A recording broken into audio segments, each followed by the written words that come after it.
In this video, we will discuss about the query builder and its basic introduction, and we will see its user interface and create one basic query. So let's see what is query builder. So query builder, okay, query means the searches, and query builder means creation of search criteria. So here is the definition. The query builder application in Teamcenter allows you to create the customized searches for objects in both local and remote Teamcenter database.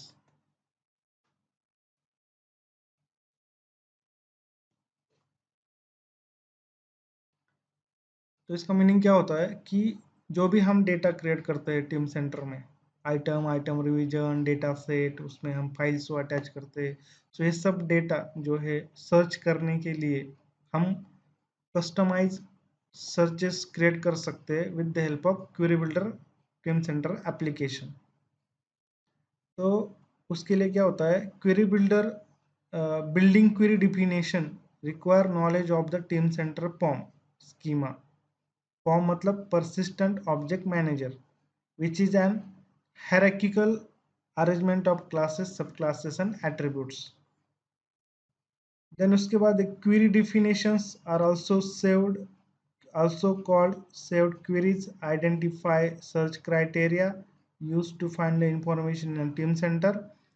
और administrator जो होता है dBA group में का, वो define करता है query definition and which is used by the end user. तो बेसिकली अगर आपको कस्टमाइज क्वेरी क्रिएट करना है तो आपको स्पॉम स्कीमा का थोड़ा सा इसका अंडरस्टैंडिंग चाहिए। देन उसके बाद जो एडमिनिस्ट्रेटर होता है डीबीए ग्रुप में का, वो क्वेरी बिल्डर्स का query builder Teamcenter application का यूज़ करके क्वेरीज डिफाइन करता है और उसको जो एंड यूजर्स होते हैं वो यूज़ करते हैं। अब यहाँ पे हमको अंडरस्टैंड करने की ज़रूरत है कि why we need to create the customize searches. So यहाँ पे टीम सेंटर का हमारा यूज़र इंटरफेस है। और यहाँ पे कैसा होता है कि जो डेटा हम क्रिएट करते हैं in the form of item revision, और जो भी डेटा सेट्स है उसमें फाइल्स को अटैच करते हैं। तो ये डेटा हम सर्च कैसे करते हैं, एक तो यहाँ से सिंपल सर्च होता है, इसका यूज़ करते हैं। इसमें हमको प्री डिफाइंड चार चीज़ें दी गई है, जैसे आइटम आईडी और कीवर्ड सर्च, आइटम नेम और डेटाबेस। इन चारों का यूज़ करके हम जो है हमारा डेटा सर्च कर सकते हैं। उसके बाद यहाँ पे एक एडवांस ऑप्शन है, और इस एडवांस ऑप्शन का यूज़ करके भी हम डेटा सर्च कर सकते हैं। तो हम जब यहाँ पे जाते हैं सिलेक्ट सर्च में, तो यहाँ पे मोर में जाने के बाद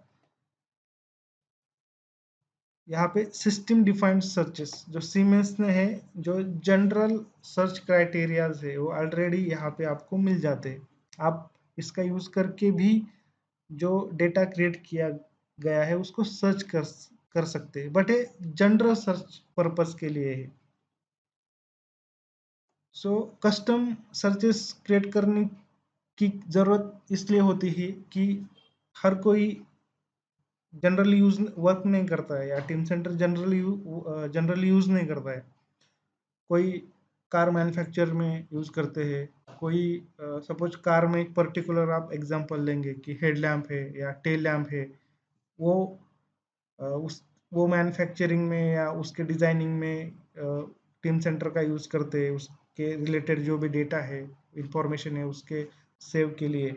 और कोई हो गए जो फास्टनर से अलग अलग टाइप के वो फील्ड में यूज़ करते होंगे। तो वो पर्टिकुलर फील्ड रिलेटेड जो कस्टमाइज सर्चेस है वो हमको क्रिएट करना ज़रूरी होते हैं, ताकि जो एंड यूज़र है वो इजीली उसको जो डेटा फेच करना है वो इजीली उसको सर्च करे।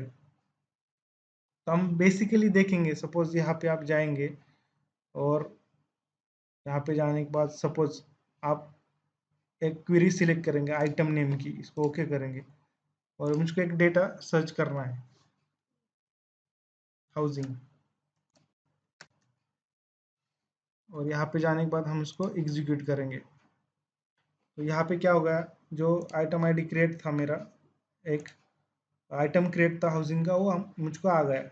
बट कैसा होगा कि अगर कोई फास्टनर्स की कंपनी में यूज़ करता है और एम एम बाय 10 का अगर स्क्रू यूज कर रहा है तो एम बाय 10 के स्क्रू बहुत सारे होंगे वहाँ पे, बेस्ड ऑन कोई विदाउट कोटिंग वाले हो गए, कुछ स्क्रूज हो गए एम बाय 10 के विथ कोटिंग होंगे, देन उसके मटेरियल पे भी डिपेंडेंसी होंगी, देन अलग अलग सप्लायर के पास से भी वो एम बाय 10 के स्क्रूज लेते होंगे, तो वो पर्टिकुलर डेटा फेच करने के लिए उसको तो एक तो ओनली एम बाय 10 स्क्रू डाल के नहीं चलेगा उसको, प्लस अगर सपोज को पर्टिकुलर 5 सप्लायर है और उसमें से पर्टिकुलर सप्लायर के लिए सप्लायर का अगर स्क्रू उसको सर्च करना है तो वो क्या करेगा, तो उसके लिए सपोज आप यहाँ पे देखो आइटम डॉट डॉट में अगर आप जाते हो तो यहाँ पे हमको कैसा एक्स्ट्रा इंफॉर्मेशंस मिलती है, ताकि हम ये सर्च क्राइटेरिया यूज करके जो हमारा सर्च है उसको नैरो करें। ओके, ताकि हम जो पर्टिकुलर जो यूजर को इंफॉर्मेशन चाहिए वो इजीली उसको फेच कर सके।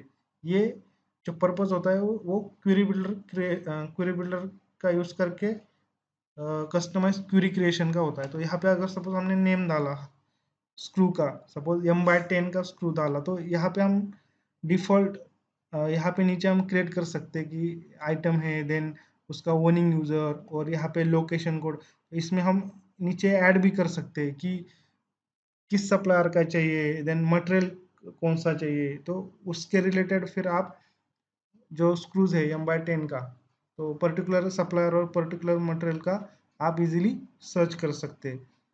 सेकंड थिंग, यहाँ पे मोर्स में जितने भी सिस्टम डिफाइंड सर्चेस है ये सेम आपको यहाँ पे आप जाएंगे क्वेरी बिल्डर में, तो आपको ये सेम सेव्ड क्वेरीज यहाँ पे मिलते हैं।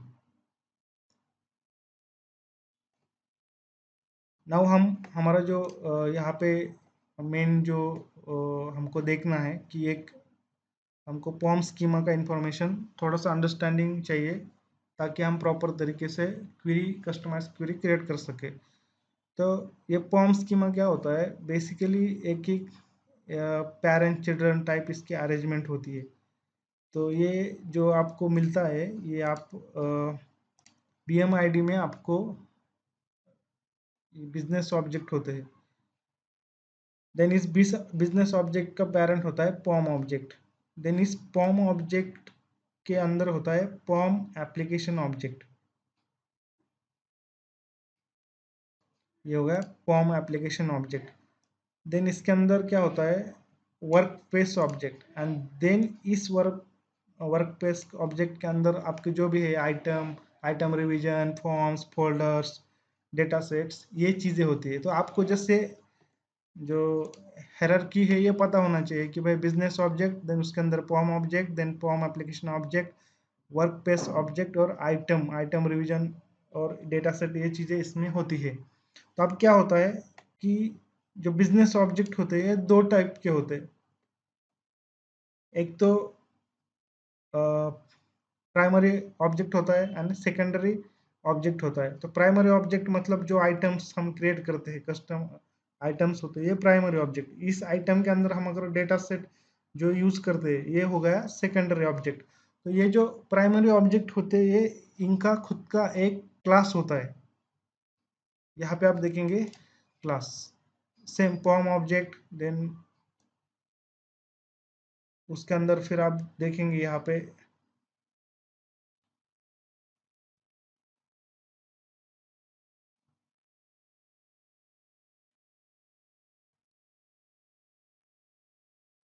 Form application object, then same उसके अंदर यहाँ पे workspace object, and then यहाँ पे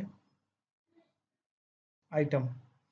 तो क्लासेस क्या होता है कि एक मतलब जो भी हम ये जो बिजनेस ऑब्जेक्ट है, सपोज आइटम ऑब्जेक्ट है, इसके रिलेटेड जो भी प्रॉपर्टीज एट्रीब्यूट्स अगर हाँ जो क्रिएट करते हैं वो ये क्लासेस में सेव हो जाते हैं। क्लासेस में एक स्पेस डिफाइन होता है और उस स्पेस में एक टैबुलर फॉर्मेट में रोज और कॉलम के फॉर्मेट में जो भी इसके ऊपर एट्रीब्यूट्स जो आइटम्स के एट्रीब्यूट्स होते हैं वो वहाँ पे सेव हो जाते हैं।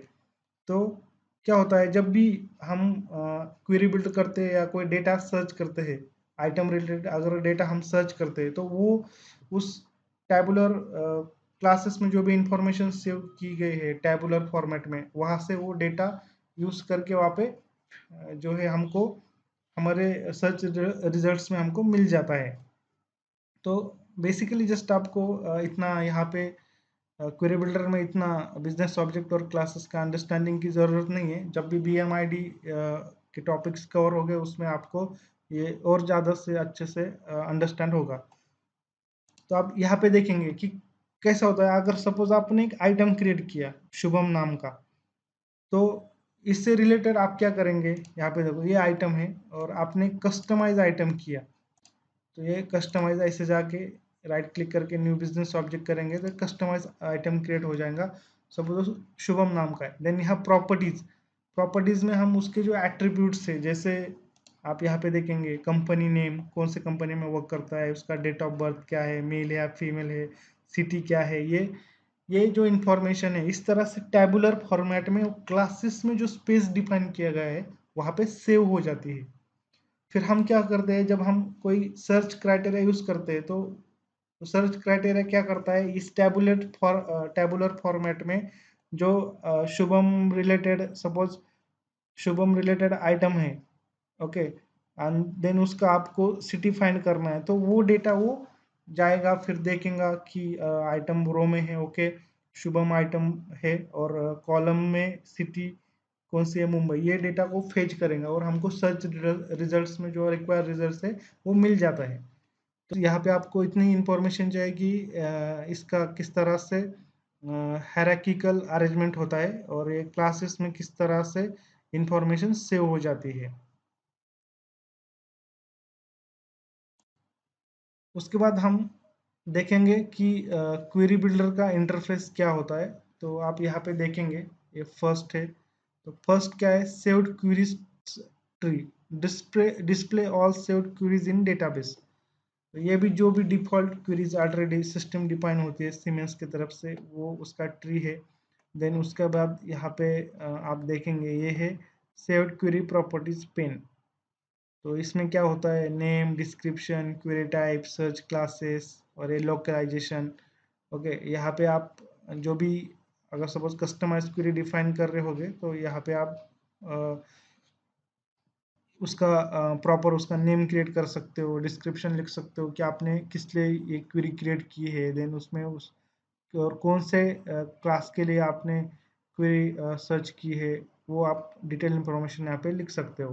देन थर्ड है ये लोकलाइजेशन बटन। ओके, ये लोकलाइजेशन बटन जो है ये कैसा होता है कि जब आप कभी भी लोकलाइजेशन वर्ड सुनेंगे तो ये रिलेटेड होता है कि लैंग्वेज रिलेटेड होता है। अब हम कैसा इंडिया में यूज करते वर्क करते हैं, तो हमारे लिए जो लैंग्वेज है, जो हम जो क्वेरी हम क्रिएट कर रहे हैं उसका नेम जो है हम इंग्लिश में क्रिएट करेंगे। कोई चेक रिपब्लिक में वर्क कर रहा है तो वो चेक रिपब्लिक के लैंग्वेज में क्रिएट करेंगे, चाइना वाले चाइना के इसमें क्रिएट करेंगे। आपको यहाँ पे बताता हूँ मैं फिर भी। ओके, यहाँ पे लोकल ये होता है लोकलाइजेशन। अब यहाँ पे अपन आइटम में जाएंगे। ओके, सपोज आइटम रिवीजन, अब यहाँ पे क्लिक करेंगे ना तो यहाँ पे देखो ये अभी हम इंडिया में करते करके आपको दिख रहा है इंडिया में जो ये है आइटम रिवीजन कहते हैं। अगर आप चेक रिपब्लिक में देखेंगे तो इसको ये कहते हैं रिवीज पोल्स की। इस तरह से जर्मन में आपको आइटम रिवीजन है ये नाम में दिखेगा, स्पेनिश में ये नाम में दिखेगा। तो ये जस्ट लैंग्वेज पर्पस के लिए होता है कि जियोग्राफिकल एरियाज होते हैं जो जहाँ पे जिस तरह से वर्क करता है उसके उसके लिए ये लोकलाइजेशंस का यूज होता है। देन आफ्टर दैट जो है सर्च क्लास बटन, ये फोर्थ नंबर का, display the class attributes selection dialog box that list the query class for selection. तो यहाँ पे जो है हम किसके लिए जो हम क्वेरीज कस्टमाइज कर रहे हैं वो एक्चुअली किसके लिए हम क्रिएट कर रहे हैं ये यहाँ पे बताता है। Okay, item revisions.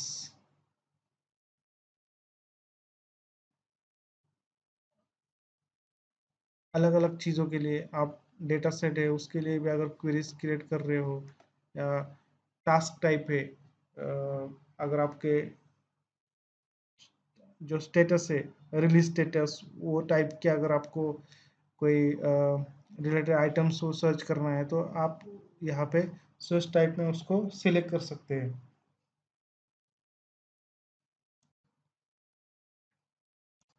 यहाँ पे तो सर्च क्लासेस दिखा रहा है, बट इन एक्चुअल अब उसको सर्च टाइप यहाँ पे हो गया है, वो थोड़ा चेंज हो गया है।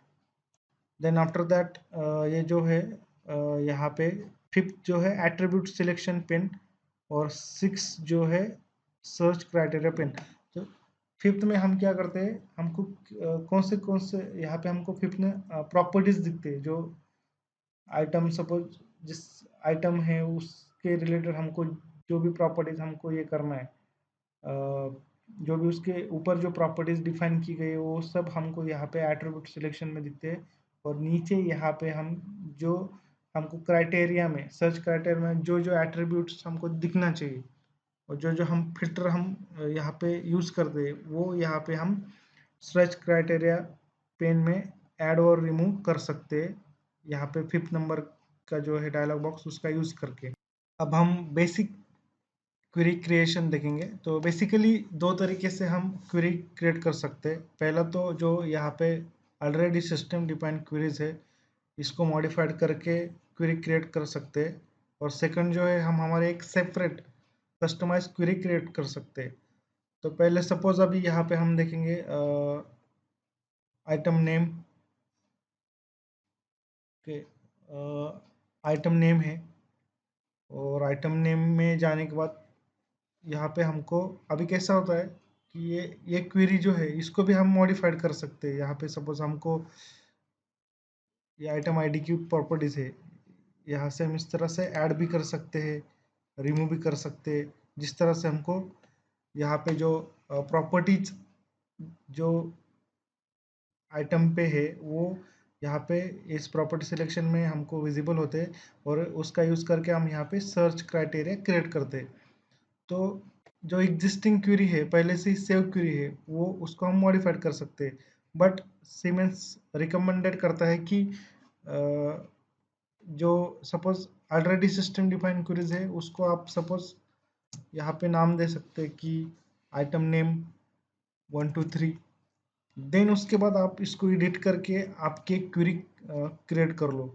ओके, नहीं तो क्या होता है इसमें ही अगर आइटम नेम है उसमें हम ऐड कर रहे हैं और रिमूव कर रहे हैं, देन उसके बाद क्या होता है कि ये बहुत कंफ्यूजन हो जाता है। तो ये हमारे प्रॉपर यूज के लिए एज ए एडमिन, और जो यूज़र है उसको भी प्रॉपर तरीके से सपोज आइटम नेम है और वो कंपनीज में काम करता है तो कंपनी का आप एक शॉर्ट फॉर्म दे सकते हैं उसको, जैसे ABC।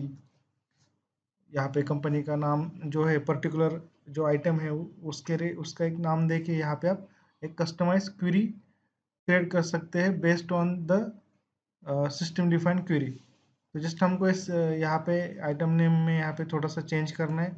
देन यहाँ से सपोज हमको यहाँ पे आइटम आईडी है ये प्रॉपर्टी एक्स्ट्रा ऐड करनी है आइटम नेम में, तो उसको हम ऐड करते हैं यहाँ पे, और उसके बाद और कोई प्रॉपर्टी हमको ऐड करनी है तो वो भी हम यहाँ से कर सकते हैं।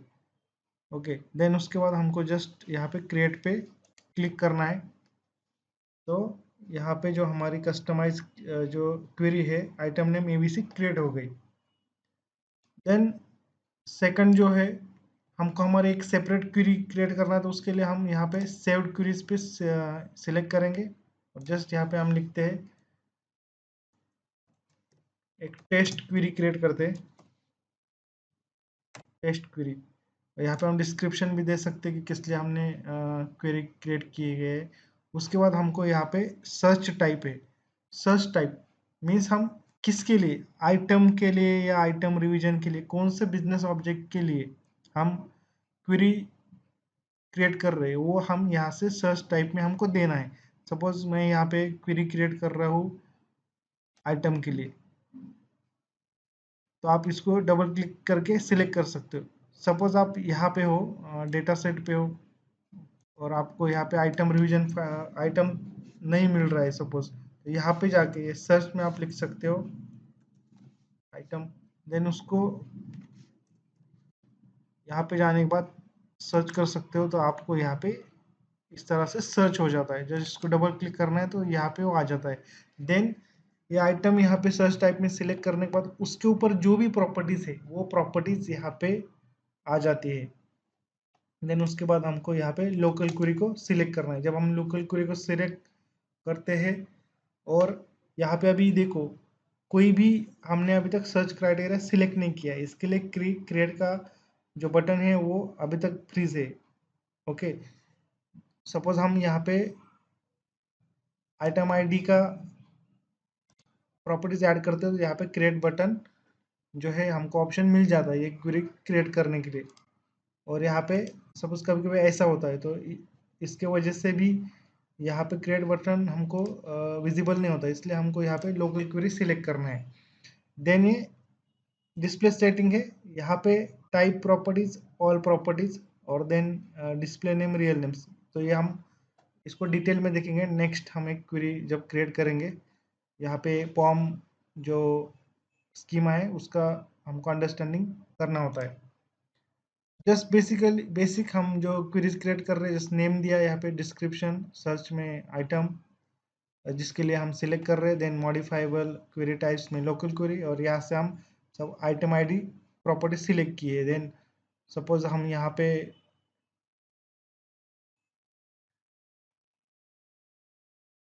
कीवर्ड है तो इस कीवर्ड को भी हम ऐड कर सकते हैं। और देन उसके बाद हमको क्रिएट करना है, तो हमारी जो कस्टमाइज क्वेरी है, टेस्ट क्वेरी, ये क्रिएट हो गई। अब इसको हम देखेंगे ये दोनों भी क्वेरीज आइटम नेम एबीसी और टेस्ट क्वेरी। तो हम यहाँ से जब जाएंगे तो माई टीम सेंटर में, और इसमें जब जाने के बाद हम एडवांस सर्चेस में जाएंगे और यहाँ पे जाना है हमको मोर में। तो आप यहाँ पे देखेंगे तो हमने एक आइटम एबीसी क्वेरी क्रिएट की थी। देखो यहाँ पे आइटम एबीसी एक क्वेरी आ गई, और दूसरी जो है टेस्ट क्वेरी हमने क्रिएट की थी। Okay, this is test query. इसको ओपन करेंगे तो यहाँ पे आईडी और हमने कीवर्ड के बेसिस पे सर्च क्राइटेरिया लगाया था। तो इसी तरह से हम आगे थोड़े से क्रिटिकल्स क्वेरी क्रिएट करेंगे और ये सब एंड और क्या होता है, डिस्प्ले सेटिंग्स क्या होता है, ये देखेंगे।